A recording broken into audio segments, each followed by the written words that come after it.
Yes, salut les pros, j'espère vous trouver en pleine forme. Bienvenue dans ce live, on va parler optimisation, réduction d'URSSAF, réduction d'impôts, obtention de crédit d'impôt également, et même au-delà de la partie fiscale, au final, réduction de mes frais de fonctionnement. Mais bref, au final, comment est-ce que je peux continuer à travailler autant, à engranger toujours le même chiffre d'affaires, à avoir toujours le même rythme de travail, etc., etc., mais au final, mieux vivre de mon activité pour avoir une entreprise qui sert ma vie et plus le contraire.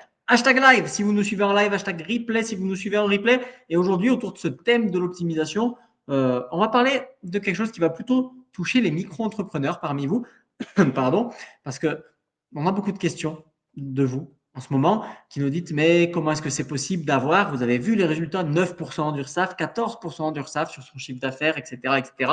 Comment est-ce que c'est possible? J'en ai parlé à mon comptable, il m'a dit gna gna gna gna gna. On va parler de tout ça également. Pourquoi est-ce qu'il vous dit gna gna gna gna gna? On va en parler. Hashtag live si vous nous suivez en live, hashtag replay si vous nous suivez en replay. Et on va voir comment on peut passer de cette fameuse micro qui bientôt est à 26% d'URSSAF sur le chiffre d'affaires. Ça fait mal quand même à un fonctionnement qui va équivaloir, selon votre cas, c'est du cas par cas, c'est de la microchirurgie, à 14%, à 11%, à 9%, à 6%, à 4% de votre chiffre d'affaires en URSSAF, sans avoir à changer votre façon de bosser, sans avoir à dépenser plus, sans avoir à ce que vous voulez, parce que je sais que derrière, les petites voix vous disent « Ouais, mais il y a un loup, il n'y a pas de loup, c'est comme ça. » Si aujourd'hui, tu as un gain à aller chercher, les textes sont là pour toi, tu vas le chercher et ça marche et on va en parler. Comment? Hashtag live si vous nous suivez en live, replay si vous êtes en replay. On est sur YouTube, Instagram, LinkedIn et le groupe, Facebook, prestataire de services, The Place to Be. C'est là où vous retrouvez l'ensemble de nos communications sur l'optimisation, la réduction d'URSSAF, MSA, impôts, etc. Pour mieux servir votre vie, encore une fois, ça veut dire pas en perdant de l'argent. Comme, rappelez-vous un live précédent, en dépensant je ne sais où 100 pour récupérer 75 de crédit d'impôt. Oui, j'économise de l'impôt, mais j'ai perdu 25 dans l'opération. C'est stupide. OK? Donc, comment ça se passe? Je vais vous partager l'écran. Vous pouvez utiliser, en fonction de la plateforme où vous êtes, le chat ou les commentaires pour commenter, pour poser vos questions. Et j'y viendrai de temps en temps dessus, sachant qu'en étant sur du multi-channel, je ne les ai pas tous d'un coup. Donc, je ferai des pauses pour venir dessus et répondre à vos questions. On est parti. Partager l'écran. Très simple. Je ne suis pas le technicien le plus fou du monde. Donc, je vais vous montrer quelque chose de très simple. S'il veut bien. Il ne me le propose pas, donc on va faire différemment. Partager tout l'écran. Hop. Et OK. Normalement, vous voyez la bête. Je vérifie. Ma tête ne devrait pas gêner. OK. On a un petit décalage. On est bon. Très simple, mais juste de quoi comprendre. Aujourd'hui, une micro-entreprise, elle est taxée à 24 et quelques, et bientôt à 26,1%. C'est une aberration. 26,1% du chiffre d'affaires. OK? Donc, qu'est-ce que ça veut dire? Ça veut dire que vous avez une boîte. Hop. Qui tourne. Le chiffre d'affaires, c'est l'entrée. Il est bien gros, lui. C'est l'entrée, OK? C'est vraiment le cadre rouge qu'on a vu ici. Ensuite, sur ce chiffre d'affaires que vous encaissez, il peut se passer plein de choses ou rien, ça dépend de comment vous bossez. Mais en fait, on ne vous prend pas le chou, ils ne se prennent pas le chou, ils vous disent donne-moi 26%, plus d'un quart de ce que tu as facturé au client. C'est plus que la TVA même. Donne-moi 26% de chiffre d'affaires. Chez les BNC, encore une fois, non réglementé. Chez les BIC, c'est 17 et quelques de mémoire. Mais on s'est compris. On mange, Pac-Man vient manger un morceau du gros gâteau. Et il s'en fiche si à l'intérieur il y a des pertes, etc. C'est votre problème. Il dit, moi, je mange un morceau de ça. OK? Donc, comment est-ce qu'on va faire pour passer à, allez, admettons, ne serait-ce déjà que divisé par 2, 13%. Et si vous regardez les postes de nos VIP qui est passé par l'optimisation, vous allez voir du 5%, du 9%. Vous allez voir des trucs quand même assez sympas. Comment on fait pour passer à 13%? J'ai le même travail. Je passe autant de temps, je vends mes prestations le même prix, je fais le même chiffre d'affaires mensuel, annuel, ce que vous voulez, sauf qu'au final, mon URSSAF représente 13% de mon chiffre d'affaires. Pour faire ça, c'est simple, on ouvre le capot. Ici, c'est strié, on ne voit pas ce qu'il y a dedans, on s'en fiche, etc. Ici, on va pouvoir ouvrir le capot. Donc, ce qu'on va devoir faire déjà, c'est vous permettre d'avoir un système, à travers un changement de régime la plupart du temps, qui va vous permettre qu'on ne vient plus chercher l'ultra simplicité, tu me déclares juste ton chiffre d'affaires, on vient chercher le détail. OK? Et ce détail, en même temps qu'on vient le chercher, on vous ouvre des droits. On vous ouvre alors des droits à des défraiements, des réductions, des crédits d'impôt, etc. Et c'est là où la magie opère. C'est que vous allez voir le comptable qui dit gna gna gna gna gna. Il dit gna, parce qu'il va vous dire, mais non, non, la micro, c'est le mieux, parce que derrière, ou pas, hein, il n'y en a pas qui disent ça, mais ceux parmi vous qui dites, le comptable m'a dit, c'est ça, parce que si tu changes, tu vas être à 40, tu vas être à 40, il y en a qui inventent du 50, je ne sais pas comment, bref, tu vas être à 40 et quelques, allez, admettons, tu vas être à 44% d'URSSAF, c'est énorme, et tu compares, parce que tu comprends, je suis un matheux, moi, 44, c'est plus grand que 26, donc non, non, non. Oui, mais tu vas être à 44%, quelque part là-dedans, d'un truc qui va faire une certaine taille. OK? Il peut faire, on va en prendre un premier ici. Hop. Allez, on va les mettre en jaune, ceux-là. Il peut faire cette taille, tout comme il peut faire celle-ci. Si je le mets plus large, il y en a qui vont me dire il est plus large. Je prends mon temps et j'arrive dans vos commentaires ensuite pour voir s'il y en a d'ores et déjà. Et quoi qu'il en soit, j'en aurai 44%. Donc vous commencez à me voir venir. Au final, je vais avoir, à travers un changement de régime, un pourcentage plus élevé, mais qui vient se plaquer sur une base qui va être variable et qui peut être très faible. Et qu'est-ce qui va faire qu'elle est faible ou pas cette base? Ce qui va faire qu'elle est faible ou pas cette base, c'est à la fois mes dépenses, parce que vous le savez, ça c'est le fonctionnement standard. Quand je change, je peux déclarer mes dépenses, c'est ce que je dépense, ok, cool, mais également mes optimisations. Mon droit à déduction, d'ailleurs, qui va aussi permettre de réduire ça en dessous des 44%. Mais avant de parler du pourcentage, déjà la base. Mes droits à optimisation vont faire, vous avez eu plein de vidéos sur ce groupe, que je vais peut-être avoir ce qui rentre, c'est le chiffre d'affaires, ce qui sort, il reste ça. Ça, c'est ce avec quoi je me rémunère. Et dans un fonctionnement où je change juste de régime et je ne fais pas d'optimisation, donc attention à ceux qui croient que c'est juste ça chez les micros, ah, gros attention ici, et ben ouais, je vais avoir 44% de tout ça quand même. Donc forcément, ça va me faire du 30% peut-être du chiffre d'affaires, ça va être énorme. Mais je suis plus malin que ça. Je comprends que, ou bien si je suis pas en micro-entreprise, mais que j'ai regardé cette vidéo quand même jusque-là, je suis déjà dans une situation comme ça, que je sois en EI réel, en société, ça marche comme ça. Et donc, je comprends qu'en fait, c'est à l'intérieur de la machine ce qui va se passer avant que le verdict tombe. C'est là que c'est intéressant. C'est pas quand il est temps de déclarer ses impôts qu'on fait de l'optimisation. C'est tout au quotidien qu'on doit apprendre à le faire.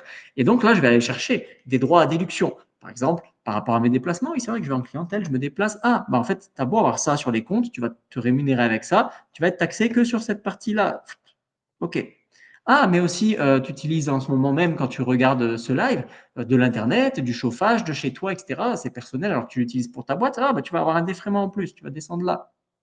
Ah, puis tu as un nom commercial qui t'appartient, que ta boîte. Ah, tu vas pouvoir descendre là, etc., etc. Et à force d'optimisation, en fait, ma base, qui va être la partie taxable à ces 44% à peu près d'URSSAF, va être très faible. Alors que je vous rappelle, j'ai ça sur les comptes.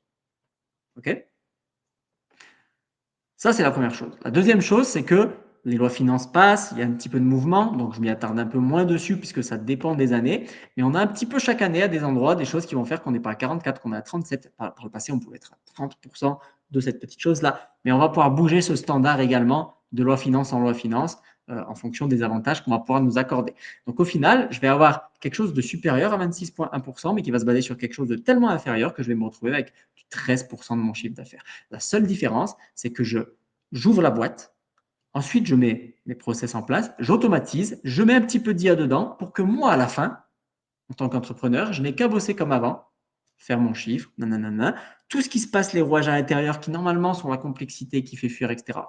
On est en 2025 quand je tourne, c'est le 21e siècle, ça s'automatise ou ça se délègue très facilement ou ça se processise pour prendre 5 minutes, ce qui vous reste à faire en général par semaine.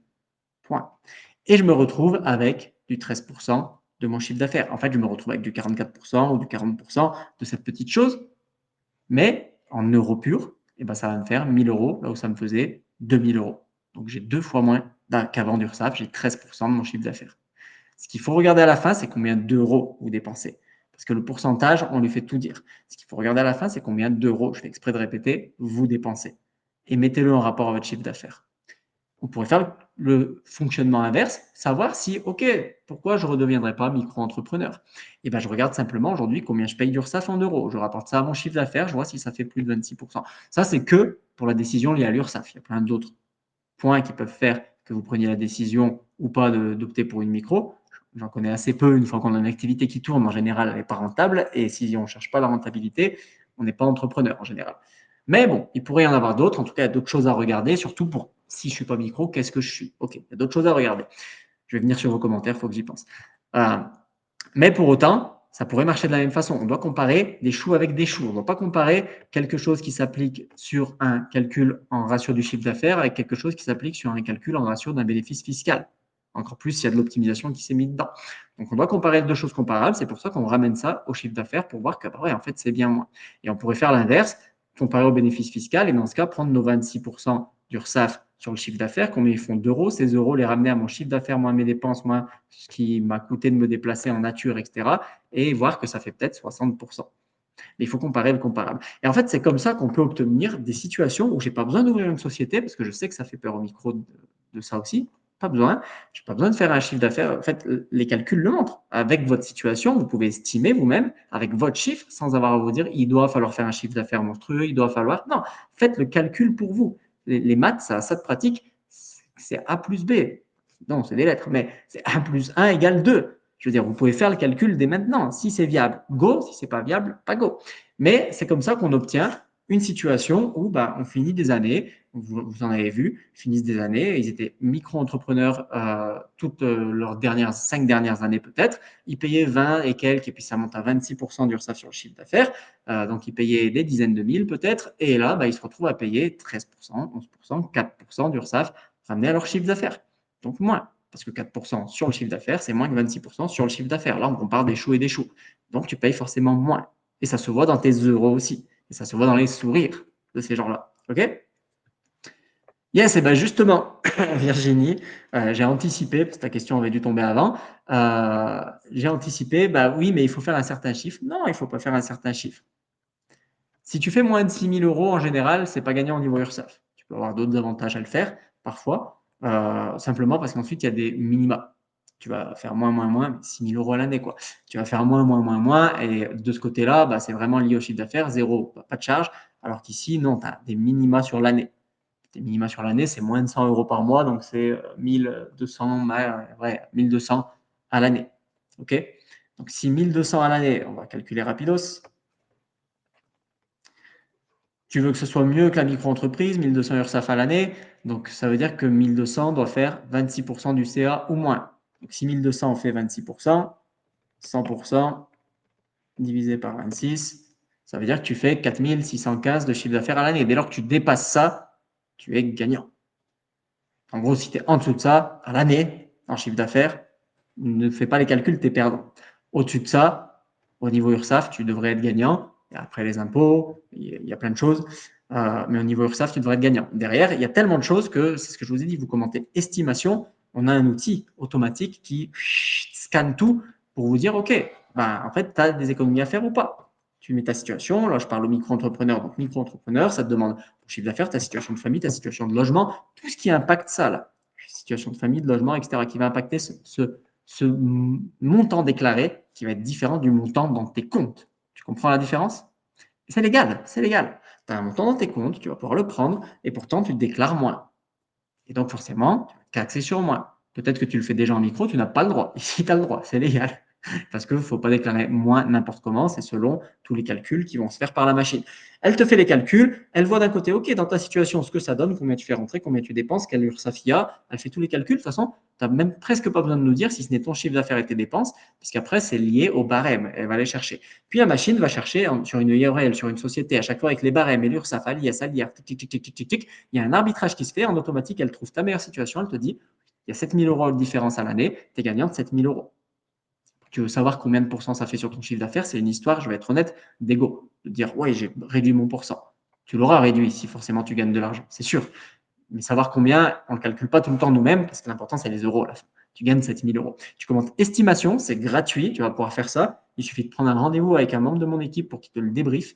Quand tu as pris le rendez-vous, tu reçois, alors tu ne prends pas le rendez-vous à ce soir, parce que tu dois remplir le formulaire. Tu reçois le formulaire, tu remplis tout, hop, pendant 12-15 minutes à peu près avec un membre de mon équipe. Encore une fois, c'est gratuit. On refait le point sur ton formulaire, sur le résultat que ça a donné, sur quoi ça se joue, et également sur les éléments qui ne sont pas chiffrés, donc on ne peut pas mettre dans le formulaire de calcul. Est-ce que tu t'arrêtes dans 1 an de travailler? Dans ce cas, ça ne vaut pas le coup de faire une refonte parce que tu es à la retraite, parce que je ne sais pas, parce que voilà, est-ce que tu as des droits maternité qui sont importants pour toi? En général, ça les conserve, mais dans des cas extrêmes, ça descendrait tellement bas en cotisation que tu perds en maternité. C'est des éléments comme ça que tu discutes en fait pour vraiment peaufiner le profil et te dire, OK, bah, tu as 5 000 euros dans la situation que tu veux avoir et pas 7 000 peut-être à économiser. Donc, c'est à ça que ça sert. Tu commandes estimation, c'est gratuit, il faut en profiter. Yes, salut Lucas, merci. Ok, top. Donc voilà comment ça se passe. Et je ne vais pas repartir sur un schéma, mais pour finir rapidement également sur un point qui est évoqué quand on parle de ça, ce serait comme si, en termes de qu'est-ce que ça te demande en fait, c'est comme si aujourd'hui, ok, je suis en micro, etc., il va falloir que je casse un fonctionnement. Et il va falloir que j'opte pour un fonctionnement, et c'est là où parfois le nian du comptable s'applique. Il faut que j'opte pour un fonctionnement que quand je regarde en surface, eh ben, va me faire perdre d'abord. Mais je ne vais pas le perdre cet argent, je vous rassure. Mais va me faire perdre. Je prends combien ça coûte de faire ça, je prends ma situation de micro-entreprise d'aujourd'hui, je dis ah ouais, ça me fait perdre. Mais parce qu'aujourd'hui, je suis en micro-entreprise, j'agis comme un micro-entrepreneur.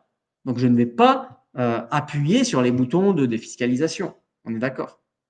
Et donc, bah, si je regarde ça, je demande à un comptable, voilà ma situation d'aujourd'hui. Qu'est-ce que ça donnerait sous un autre régime ou un autre statut? Il ne faut pas. Mais oui, mais parce que sous un autre régime ou un autre statut, bah, tu n'es pas dans la même réalité. Donc, tu n'agis pas de la même façon, tu ne vas pas appuyer sur les mêmes boutons, tu ne vas pas, par exemple, pourquoi tu irais dépenser de l'argent de ton entreprise à toi pour louer un espace chez toi, par exemple. Tu te dirais, c'est stupide, ça ne sert à rien, ça fait un mouvement bancaire qui ne sert à rien. Ouais, mais si, ça va marcher. Parce que tu as le droit de le faire en plus, si en effet tu bosses depuis chez toi, etc. Il y a des conditions à respecter, mais tout ça, tu ne le fais pas en micro-entreprise. Donc ta situation d'aujourd'hui, le comptable, il voit, c'est pas fait. Donc dans la situation où tu pourrais le faire, il dit, c'est pas fait. Et si c'est pas fait, ça ne rapporte pas. Mais cette fois, tu as le droit de le faire. Donc se pose la question de si je change de régime, comment je travaille dans ce régime. C'est comme si aujourd'hui j'ai une faucille pour couper mon champ et je regarde, est-ce que c'est utile d'avoir un rotofil? Ok. Bah, si je compare à comme je bosse aujourd'hui, je prends mon rotofil et je donne des grands coups. Il est juste plus lourd parce qu'il y a une batterie ou il y a de l'essence dedans, il y a ce que tu veux. Je ne le fais pas tourner parce que je bosse de la même façon que quand j'avais qu'une faucille. C'est exactement pareil. Donc en fait, qu'est-ce que ça te demande? Ça te demande de passer sur un fonctionnement que si tu changes juste de fonctionnement, ça douille, sauf que tu changes aussi de façon de bosser. Et là, tu montes beaucoup plus en revenu derrière. Ok.